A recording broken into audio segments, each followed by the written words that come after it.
Okay guys, welcome back to the YouTube channel. Super excited for you to have you back here. I know it's been a long time trying to get all these videos together, but I'm back. I did go through a little sickness there, got the COVID, but I'm all good now, so no worries. We're filming outside today just because it's been nicer outside, and I just want to start doing that more. But you know, let's just get started. Today we're going to be talking about something that the Lord showed me in John chapter 6, and it's about how there's a connection with feeding the 5,000 and Passover, and I wanted to share that connection with you guys. So I'll just get started. It's John chapter 6, verse 3 through 13. Then Jesus went up on the mountain, and there he sat down with his disciples. Now the Passover, the feast of the Jews, was near. Therefore Jesus, lifting his eyes, seeing that a large crowd was coming to him, said to Philip, "Where are we to buy bread so that these may eat?" This he was saying to test him, for he himself knew what he was intending to do. Okay, so the first thing that we're going to start here with is the reason I can say there's a connection between feeding the 5,000 and Passover is because of this here, where it says, now the Passover, the feast of the Jews, was near.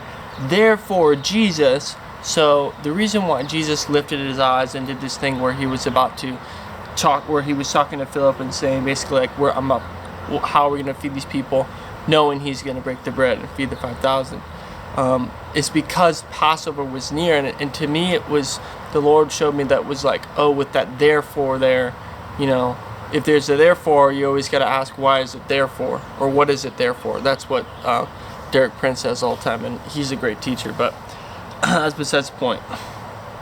The point is that what we can see is that there's a connection between what's about to happen in Passover, which we know that Passover is symbolically, Jesus fulfills all these different parts of the Passover sacrifice, and death passes over because the blood of the Lamb is on the doorpost, just like how death passes over because the blood is on us.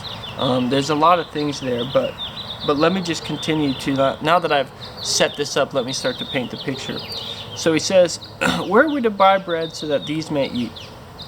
This he was saying to test him, for he himself knew what he was intending to do. Philip answered him, 200 denarii worth of bread is not sufficient for them, for everyone to receive a little. Okay, so that was the first thing, was like this. If you think about like the price that was paid at Passover and the price that it is to cover all these people, to cover all of humanity, it's like it is a great price. And this is like the same thing here, where it just to feed all these people is a great price. 200 denarii worth is like 200 days labor of a single person. Like imagine just like working straight 200 days, and then all that money goes to feed people, and it doesn't even really feed them. This is how big this crowd was. But then we think about how big the crowd of humanity is that Jesus has to cover with his blood, and then you got to think about how big that price is, and he paid that price for us. Okay, next thing is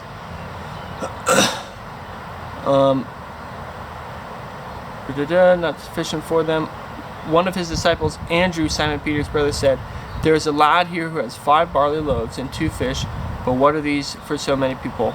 Jesus said, "Have the people sit down." Okay, so the second thing was, you know, and this drew comparison to me between the manna that was given in the wilderness with the Israelites and then this kind of bread that was broken. Well, in the old covenant, the manna came down and then you had to go out and get it. But in the new covenant, we sit down and we're served this manna just because, like how other people bring the gospel to us. It's this bread of life that's just brought to us. We don't have to go out and gather it. It's just freely given bread where we're sitting down and we receive the bread. Versus in the old covenant where you had to like go out. If you sinned, you have to go get your sacrifice and sacrifice.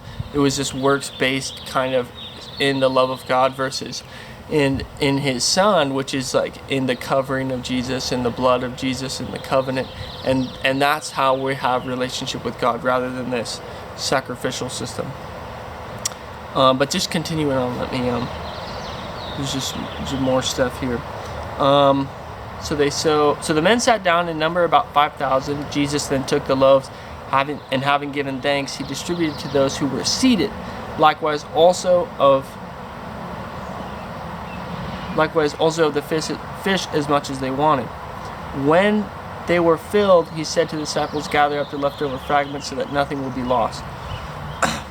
So basically, when they got this food, they ate and were completely full, versus what the world offers. We think about the bread of the world, like false religion. We think about the fleetingness of wealth, where it's like, I have wealth and then I just need more and more and more. This all-consuming, versus the totality and the complete fulfillment of Jesus, where Jesus is all you need. He is enough. He's that fulfilling bread that you eat it and you're just made full from him. And that's another connection, just about him being the Passover lamb and the bread of life, that once you eat, you're just going to be full of him. Then the other thing was that when they gathered up the fragments, he says, gather up the leftover fragments so that nothing will be lost. So they gathered them up and filled 12 baskets with fragments, and for the 5 barley loaves were eaten, or which were left over by those who had eaten. So it's this these fragments which are gathered up, which is just symbolic of the everlasting and eternal nature of Christ's sacrifice, where even after it's been consumed, there's still some left over, right? And that's like talking about also like how big and how just like beyond even what you could consume. That's how big Christ is. Like, he's just so big, and his sacrifices just fulfills you totally, and the totality of the covering, and the total provision of the cross. I think that's an important thing to see here, is that even when he was broken, like, there's still stuff left over. But what I think the other thing is important is that it's gathered up, and there are no leftovers. So there are no leftovers for the world of Christ. You know, his people consume what they will of him, are fulfilled by him, and then after that, there's nothing left for the world. That's the scary part, is those gathered up fragments. It's like Jesus locking the door when he comes to get his talks about the 10 wise virgins, or the 5 wise virgins. I forget the number, but there's like 10 virgins and 5 wise and 5 unwise, and the 5 have the oil, the 5 don't have the oil, and the 5 without the oil get locked out. It's like, that's you getting locked out, as the fragments getting taken away, because that's Jesus. But also there's another layer to it that the Lord showed me. It's like Jesus' sacrifice, him being separated from God and on the cross, yet he's still gathered up. Even though he was broken and fragmented, he's still gathered up back to the Father. So, I mean, there's just so many different layers here that I think are really cool.